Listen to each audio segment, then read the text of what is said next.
আদিত্য, তোমার সমস্যা কোথায় আমাকে বলতে পারো? তুমি কি কাপুরুষ নাকি? তোমার সাথে আমার 1 বছর ধরে বিয়ে হয়েছে। চাকরি ক্ষেত্রে আমাকে অন্য শহরে থাকতে হয়। ছুটি পেলে আমি তোমার কাছে ছুটে আসছি একটু ভালোবাসা পাওয়ার জন্য, অথচ তুমি সারা দিন গেম নিয়ে পড়ে থাকো। 10টা বাজলেই ঘুমিয়ে যাও। আদিত্য, আমি একটা মানুষ, আমার শারীরিক মানসিক একটা চাহিদা আছে। আমার ভালো লাগছে না, আমার অনেক ঘুম পাচ্ছে। আরে আমি যখন থাকি না তখন কি করো? শান্তিতে ঘুমাতে পারো না? আমি আসলে কেন তোমার এত ঘুম আসে? আমি কি দেখি না তুমি রাতের পর রাত অনলাইনে থাকো? আর আমি আসলেই তোমার যত বাহানা, কিন্তু কেন? আদিত্য কোনো কথা না বলে শুয়ে পড়ল। আদিবা আদিত্যের কলার ধরে বলল, একদম ঘুমাবে না। আমার আদর লাগবে। তুমি আজকে আমায় আদর করবে। আজ আমি তোমাকে ছেড়ে দিব না। উফ, ঘুমাতে দেন তো। আদিবা আদিত্যের কথা শুনে রেগে আদিত্যের উপর উঠে জোর করে কিস করতে লাগলো। আদিত্য আদিবাকে সরিয়ে দিতে লাগলো। আদিবা আদিত্যের 2 হাত খাটের সাথে চেপে ধরে ঠোঁট চুষে খেতে লাগলো। আস্তে আস্তে আদিত্যের শার্ট প্যান্ট খুলে ফেলতে লাগলো। আদিত্য ধাক্কা দিয়ে সরিয়ে দিলে আদিবা নিজের চোখের পানি ধরে রাখতে পারল না, চিৎকার করে বলল, আমার সাথে কেন এমন করো? আমি তোমার কি ক্ষতি করছি? আমাকে যদি নিজের কাছে টেনে নিতে নাই পারবে, তাহলে কেন আমাকে বিয়ে করলে? তুমি কি বুঝতে পারো না? অন্য মেয়েদের মতো আমারও তো ইচ্ছা করে স্বামীর আদর ভালোবাসা পেতে। আদিত্য, প্লিজ আমাকে তোমার কাছে টেনে নাও। আমি আর পারছি না। এটা কোনো জীবন? বিয়ে করে যদি সেই সিঙ্গেল লাইফের মতোই থাকতে হয়, তাহলে তো বিয়ে করার কোনো প্রয়োজন ছিল না। আদিবা কথাগুলো বলে কান্না করতে লাগলো। আদিত্য রেগে গিয়ে বলল, মাথা যন্ত্রণা করছে। আমি তো আপনাকে বিয়ে করতে চাই নাই, আমাকে জোর করে আপনার সাথে বিয়ে দিয়েছে। আমি আপনাকে বিয়ে করতে চাই নাই। তুমি বিয়ের সময় আমায় কেন বলো নাই আমাকে তুমি বিয়ে করতে পারবে না? কিভাবে বলতাম? আমাকে বলার সুযোগ দিয়েছে নাকি? যখন একটা সুযোগ পেলাম তখন আমার বাবা মা অলরেডি আপনার বাবার থেকে 20 লাখ টাকা নিয়ে নিয়েছে। সেখানে না করতে গিয়েও বলতে পারি নাই। আর টাকাটাও দরকার ছিল। বাহ, কত সুন্দর কথা। টাকা দরকার ছিল জন্য বাবা মায়ের কথা মতো আমাকে বিয়ে করে ফেললে। টাকার এত লোভ তোমাদের। টাকার জন্য যাদের বিয়ে করলে একবার ভাবলে না, যাকে স্ত্রীর অধিকার দিতে পারবো না, ওই মেয়েটা কিভাবে থাকবে একা? ওই মেয়েটারও তো চাহিদা বলে কথা আছে, তাই না? আমি আপনার থেকে 1 বছর সময় চেয়েছিলাম, কিন্তু আমি আপনার সাথে মিশতে পারছি না। কেন পারছো না? হ্যাঁ, তুমি সত্যি করে আজকে বলবে কেন তুমি আমাকে মানতে পারছো না? তুমি কি অক্ষম নাকি? আদিবার কথা শুনে আদিত্যর রাগ উঠে গেল, কিন্তু কিছু না বলে প্যান্ট হাতে নিয়ে পড়তে যাবে। সাথে সাথেই আদিবা প্যান্ট টান দিয়ে ফেলে দিল। তারপর নিজের শরীরের জামা এক টান দিয়ে খুলে ফেলল। আদিত্য আদিবা কি বলল, পাগল হয়ে গেলেন নাকি? এই জামাটা তো আপনার অনেক পছন্দ, এভাবে ছিঁড়ে ফেলেন কেন? আমার সব থেকে স্পেশাল সেটাই তো আমার হতে চায় না, সেখানে তো সামান্য জামা। আদিত্য আর কিছু না বলে শার্ট নিতে যাবে।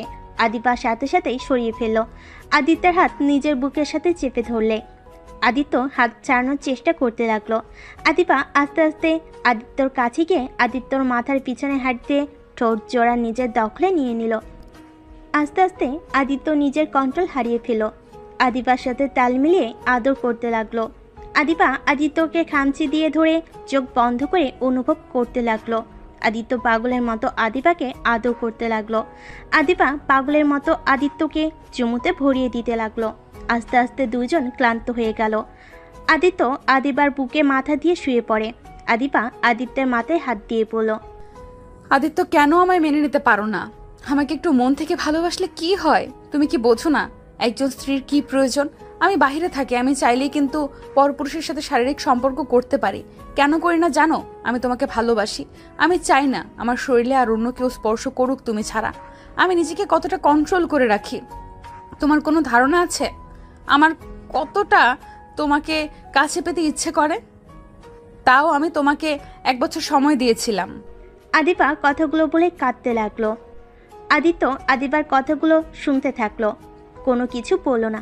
আদিবা আবার বলল, আমি তোমার সাথে এমন জোর করে করতে চাই নাই, কিন্তু আমার ধৈর্যের বাঁধ ভেঙে দিয়েছো। আপনি ভার্জিন কিভাবে হইলেন? আদিত্যের কথা শুনে আদিবা অবাক হয়ে গেল। আদিবার সাথে সাথে আদিত্যকে বুক থেকে সরিয়ে দিয়ে বলল, এসব কি ধরনের কথা? কেন আমাকে তুমি নোংরা মেয়ে ভেবেছিলে নাকি? আমি পর পুরুষের সাথে আগে শারীরিক সম্পর্ক করছি। আমার ধারণা ছিল আপনি ভার্জিন না। আমি ভার্জিন হই বা না হই, এইখানে ভার্জিনের প্রশ্ন কেন আসলো? তুমি কি আমাকে ভার্জিন না ভেবে আমার থেকে দূরে ছিলে নাকি? না, তাহলে জানি না, ঘুম পাচ্ছে, ঘুমাবো। ঘুমাতে পারবে না? আমার প্রশ্নের উত্তর দাও। আদিত্য কোনো কথা না বলে খাট থেকে নেমে ওয়াশরুমে চলে গেল। আদিবা আদিত্যের চলে যাওয়ার দিকে তাকিয়ে দেখতে লাগলো। আদিত্য গোসল করতে লাগলো। গোসল করা শেষ করে তোয়ালে পরে বাহিরে আসলো। আদিবা কাঁথা জড়িয়ে শুয়ে আছে। আদিত্য শার্ট প্যান্ট পরতে নিলেই আদিবা বলল, আদিত্য, তুমি আমার থেকে কি লুকাচ্ছ? কি লুকাবো? আমার থেকে তুমি অনেক বড় কিছু লুকাচ্ছ। দেখো, আমি তোমার স্ত্রী। আমার মনে হয় তোমার মনের কথাগুলো আমাকে বলে দেওয়া উচিত।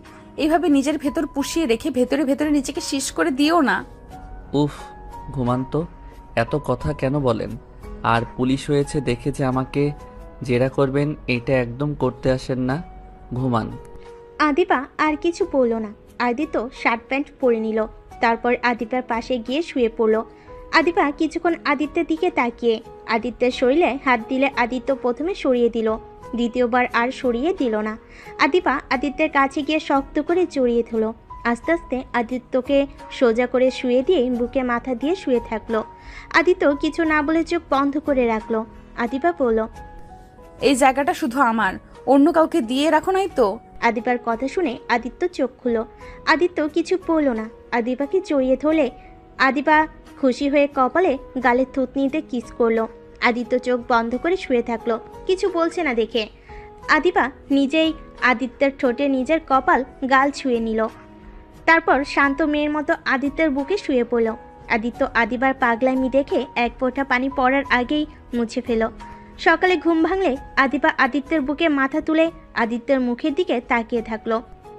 হঠাৎ করে দরজার ভিতরে কেউ ঢুকে পড়লে আদিবা চমকে যায়। আদিত্যের ঘুম ভেঙে যায়। সামনে তাকিয়ে দেখে আদিবার বান্ধবী তুলি দাঁড়িয়ে আছে। আদিত্য আদিবাকে সরিয়ে দিয়ে লাফ দিয়ে উঠে পড়ল। তুলি হাসতে হাসতে বলল, বাহ বাহ। আদিবা লজ্জা পেয়ে কাঁথা দিয়ে শরীর ঢেকে আদর্শা হয়ে বসে বলল, কিরে শয়তান, নক করে তো ঢুকবি। আপনারা ভাই কেন দরজা লক করেন নাই? ধাক্কা দিয়েছি, খুলে গেছে। এখানে আমার কি দোষ? ইয়া মানে, রাতে খেয়াল ছিল না দরজা লাগানোর? খেয়াল থাকবে কিভাবে? জামাইয়ের আদর পেলে কি আর হুঁশ থাকে? যা ফাজিল, তুই বসেক, আমি গোসল করে আসছি। শার্ট আর প্যান্টটা দে তো। তুলি আদিত্যের শার্ট প্যান্ট দিলে আদিবা পরে নিয়ে কাঁথা শরীর থেকে সরিয়ে ওয়াশরুমে চলে গেল। আদিত্য ভয়ে ভয়ে তুলির দিকে তাকালে।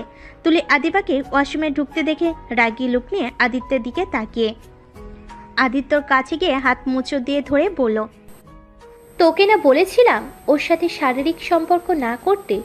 তারপরও তুই কোন সাহসে করলি? মেয়ে মানুষ দেখলে মাথা ঠিক থাকে না তোর, তাই না? দেখেন, উনি আমার স্ত্রী।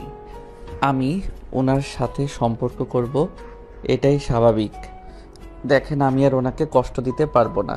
তুলি রেগে গিয়ে আদিত্যের গলা চেপে ধরে দেওয়ালের সাথে লাগিয়ে দিয়ে বলল, খুব সাহস বেড়ে গেছে, এখন মুখে মুখে কথা বলা শিখে গেছোস? আদিত্য তুলিকে ধাক্কা দিয়ে সরিয়ে দিয়ে কাশতে কাশতে বলল, আরে, আপনি কেমন মানুষ? নিজের বেস্ট ফ্রেন্ডদের স্বামীর সাথে এমন করতে লজ্জা করে না?